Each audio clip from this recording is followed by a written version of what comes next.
Oi, minha gente.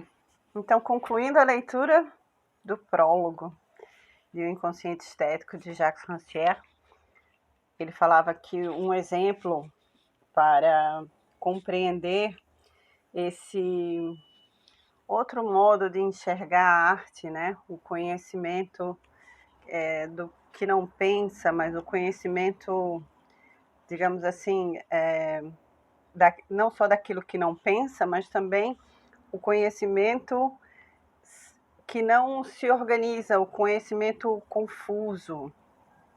Então, ele dá o exemplo de Édipo e vai recorrer ao livro de Freud, que chama Interpretação dos Sonhos. Jacques Rancière continua, então. Veja o primeiro vídeo. Na interpretação dos sonhos, Freud explica que existe um material lendário, entre aspas, ok? Cuja eficácia dramática universal repousa em sua conformidade universal com os dados da psicologia infantil. Esse material é o mito de Édipo e o drama homônimo de Sófocles. Existe uma nota de rodapé aqui. Sigmund Freud, La Interprétation de Rêve, 1900, tradução de Ignaz Meyerson, Paris, e o livro é citado pela página 227 e 28. Obras psicológicas completas de Sigmund Freud, da editora Standard. A tradução é de Valderedo Ismael de Oliveira, a publicação do Rio de Janeiro, editora Imago, e de 1996. Então, sobre esse material lendário, cuja eficácia dramática universal repousa em sua conformidade universal com os dados da psicologia infantil, esse material é o mito de Édipo e o drama homônimo de Sófocles. Uma universalidade do esquema dramático edipiano é, portanto, postulada por Freud sob um duplo aspecto, como explicitação dos desejos infantis universais e universalmente reprimidos, e também como a forma exemplar de revelação de um segredo oculto. A revelação progressiva e conduzida com arte em Édipo Rei é comparável, nos diz ele, ao trabalho de uma cura psicanalítica. Assim, na mesma afirmação de universalidade, são englobadas três coisas: uma tendência geral do psiquismo humano, um material ficcional determinado e um esquema dramático, considerado exemplar. Coloca-se, pois, a questão: o que permite a Freud afirmar essa adequação e fazer dela o cerne de sua demonstração? Ou, numa outra formulação, em que consiste essa eficácia dramática universal da história edipiana e o esquema de revelação desenvolvido por Sófocles? Colocarei essa questão com a ajuda de um exemplo que me será fornecido pela difícil experiência de um dramaturgo candidato à exploração dessa matéria de êxito. O próprio Freud, não é mesmo? E ele continua, o capítulo 1 será o defeito de um tema. O título desse capítulo no original, Le défaut de l'un sujet, que introduz uma dificuldade de tradução, porque a palavra permeia a reflexão de se tratar de uma ambiguidade fundamental entre o termo sujeito, sujet, e também, nessa mesma palavra, um outro significado que seria o assunto, o objeto, o argumento ou tema. Em 1659, Corneille recebe a encomenda de uma tragédia para as festas de carnaval. Para o dramaturgo ausente do palco há 7 anos, desde o estrondoso fiasco de Pertahit, é a grande oportunidade de voltar à cena. Não pode permitir-se um novo fracasso e tem apenas 2 meses para escrever sua nova tragédia. Assim, para otimizar suas chances de êxito, recorre ao tema trágico por excelência, já trazido por modelos ilustres que ele precisaria apenas traduzir e adaptar para o contexto francês. Decide, então, fazer um Édipo. Ora, esse tema de ouro logo revela conter uma armadilha, e para obter o sucesso almejado, Corneille terá de renunciar à simples transposição de Sófocles e remodelar totalmente o esquema de revelação de culpabilidade de Édipo a fim de suprimir aquilo que o torna impraticável. Abre aspas aqui, a fala de Cornélia. Dei-me conta de que aquilo que havia passado por miraculoso naqueles séculos distantes poderia parecer horrível ao nosso, e de que essa eloquente e curiosa descrição, de modo como o infeliz príncipe fura os próprios olhos, e o espetáculo desses olhos furados, por onde o sangue lhe jorra a face, que ocupa todo o quinto ato nesses incomparáveis originais, abalariam a delicadeza de nossas damas, as que compõem a mais bela parte de nossa audiência e cuja desaprovação atrai facilmente a censura daqueles que as acompanham. E de que, enfim, como o amor não faz parte desse tema e as mulheres dele não fazem emprego, ele se encontrava despido dos principais ornamentos que de costume nos rendem o comentário do público. Cornélia afirmando a sua necessidade de uma adaptação por essa dificuldade, sobretudo burguesa, não é mesmo? Os problemas, como se pode perceber, não vêm do dado incestuoso, provoca Jacques Rancière. Vem de sua ficcionalização, do esquema de revelação e da fisicalidade teatral do desenlace. Ao todo, 3 pontos tornam impossível a mera transposição inicialmente planejada. Ao horror dos olhos furados de Édipo e à ausência de interesse amoroso acrescenta-se, com efeito, o abuso dos oráculos. Estes deixam transparecer demais a chave do enigma e tornam pouco verossímil a cegueira do decifrador de enigmas. Resumindo, o esquema sofocliano da revelação falha ao fazer ver demais o que deveria ser apenas dito e ao fazer saber cedo demais o que deveria permanecer ignorado. Cornélia, portanto, precisa corrigir esses defeitos. Para não ferir a sensibilidade das damas, ele deixa fora a cena dos olhos furados de Édipo. Mas também deixa de fora Tirésias. Suprime o afrontamento verbal nuclear de Sófocles, na qual aquele que não sabe quer dizer e assim mesmo fala, enquanto aquele que quer saber se recusa a ouvir as palavras que revelam a verdade procurada. Cornélia substitui esse jogo de esconde-esconde do investigador culpado com a verdade, evidente demais para o espectador, por uma intriga moderna, uma intriga cheia de paixões e interesses conflitantes que provocam a indecisão quanto à identidade do culpado. É para isso que serve a história de amor, ausente em Sófocles. Cornélia dá a Édipo uma irmã, Dirce, destituída por ele do trono que lhe pertencia, e dá a Dirce um amante, Teseu. Como Dirce se sente responsável pela viagem que custou a vida do pai, e Teseu tem dúvidas quanto à sua origem, ou finge tê-las para proteger sua amada, pode-se contar assim com 3 interpretações possíveis do oráculo, 3 eventuais culpados. A história de amor administra o suspense, administrando a distribuição do saber e a incerteza quanto ao desenlace. 60 anos mais tarde, outro dramaturgo encontrará o mesmo problema e o resolverá da mesma forma.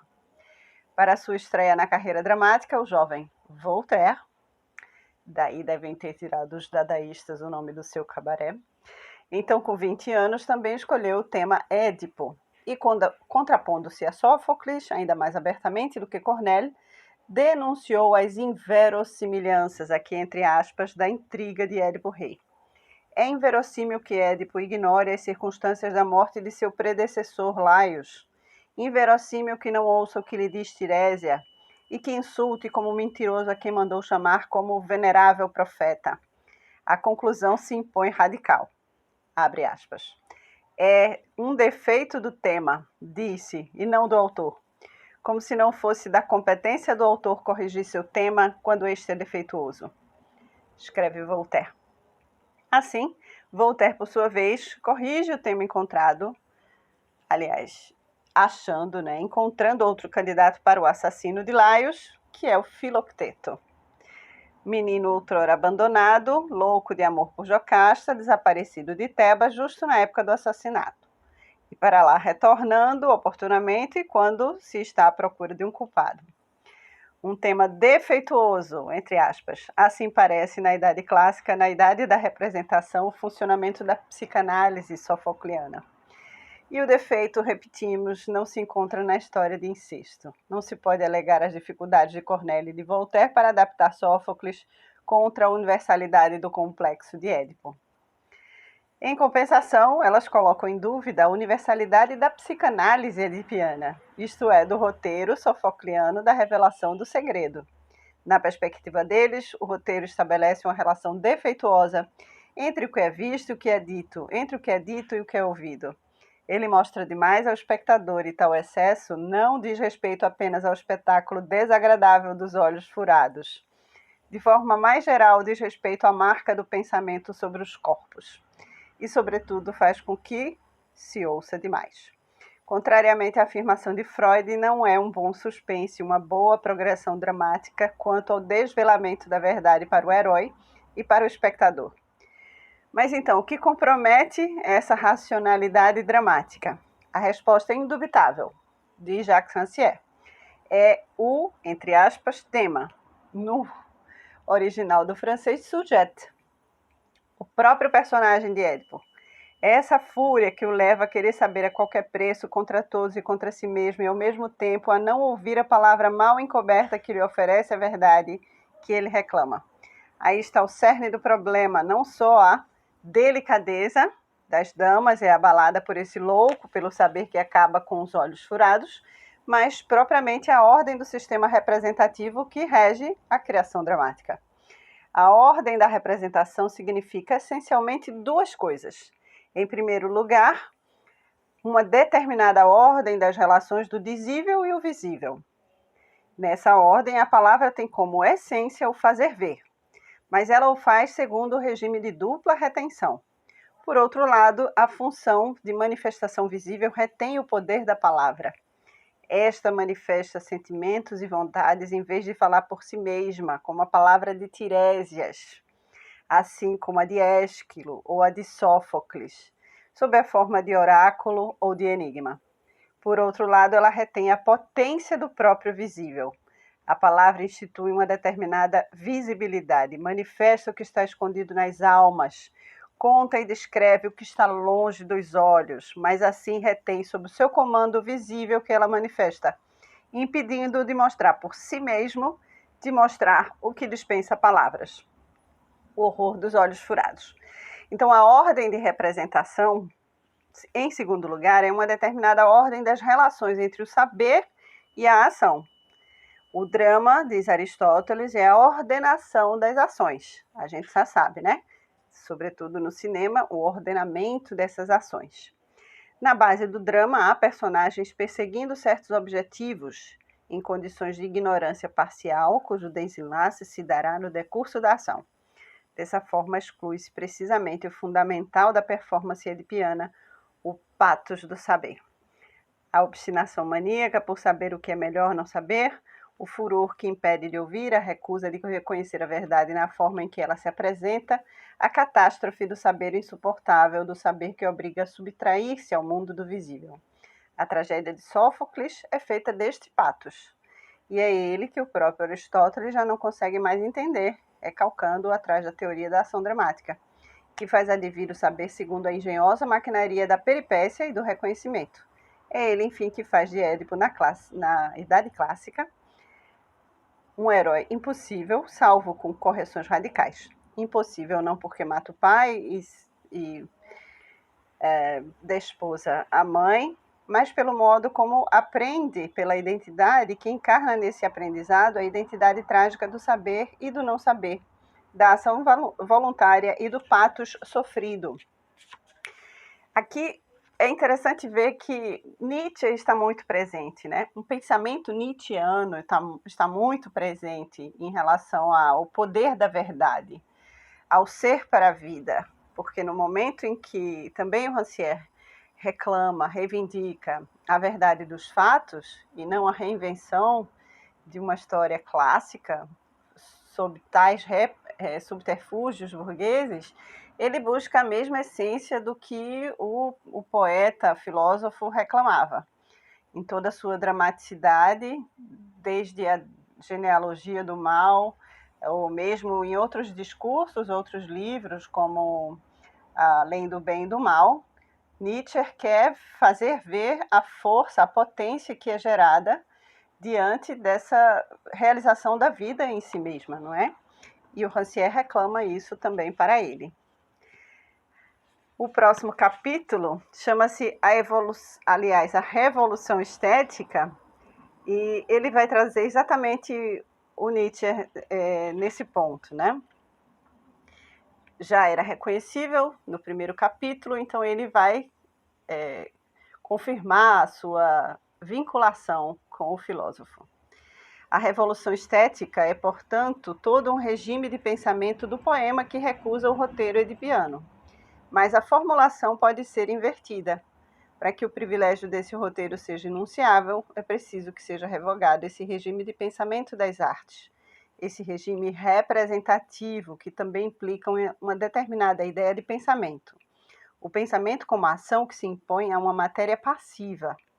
E é o que chamei há pouco de revolução estética, é exatamente isso, a abolição de um conjunto ordenado de relações entre o visível e o dizível, o saber e a ação, a atividade e a passividade. Dito de outro modo, para que Édipo seja o herói da revolução psicanalítica, é preciso um novo Édipo que invade aqueles de Corneille e Voltaire e que pretende reatar, para além da tragédia francesa, bem como da racionalização aristotélica da ação trágica, com o pensamento trágico de Sófocles. São necessários um novo Édipo e uma nova ideia de tragédia, tais como propusera Hölderlin, Hegel ou Nietzsche, e que depois o Gilles Deleuze também vai reescrever com Félix Guattari. 2 traços vão caracterizar esse novo Édipo e fazer dele o herói de uma nova ideia de pensamento que pretende reatar com aquela testemunhada pela tragédia grega. Édipo, para começar, é testemunha de certa selvageria existencial do pensamento, na qual o saber se define não como ato subjetivo de apreensão de uma idealidade objetiva, mas como um determinado afeto, uma paixão, ou mesmo uma enfermidade do vivente. O próprio saber constitui um crime contra a natureza. Eis, segundo o nascimento da tragédia, o significado da história edipiana. Nietzsche, de Alimar, 1977, O Nascimento da Tragédia, tradução de Jacob Ginsburg, São Paulo, Companhia das Letras. Édipo e a tragédia dão testemunho de que, em matéria de pensamento, é sempre de doença e de medicina que se trata, da união paradoxal das duas, essa nova encenação filosófica da equivalência trágica entre saber e sofrimento, o matus patei, de Ésquilo ou de Sófocles, pressupõe que seja reunida a grande trilogia dos doentes do saber. Édipo e Hamlet, que dialogam na interpretação dos sonhos, como já faziam nos cursos de estética de Hegel, e Fausto, que também está presente aí. A psicanálise é inventada nesse ponto em que a filosofia e a medicina se colocam reciprocamente em causa para fazer do pensamento uma questão de doença e da doença uma questão de pensamento. Tão necessário, nosso querido Rancière. Então, dialoga com Nietzsche. Ele continua, falará sobre a solidariedade das coisas do pensamento e das coisas da doença. Falará um pouco mais sobre a potência absoluta do fazer, a obra que resulta da sua própria lei de produção e é a prova suficiente de si mesma. O gênio kantiano, que resume a dualidade. E Jean-Baptiste Vico, com a sua ciência nova, La Ciência Nova. E eu vou ler essa outra parte para vocês, que inclui até algumas considerações do filósofo do amor, Schopenhauer, no próximo vídeo.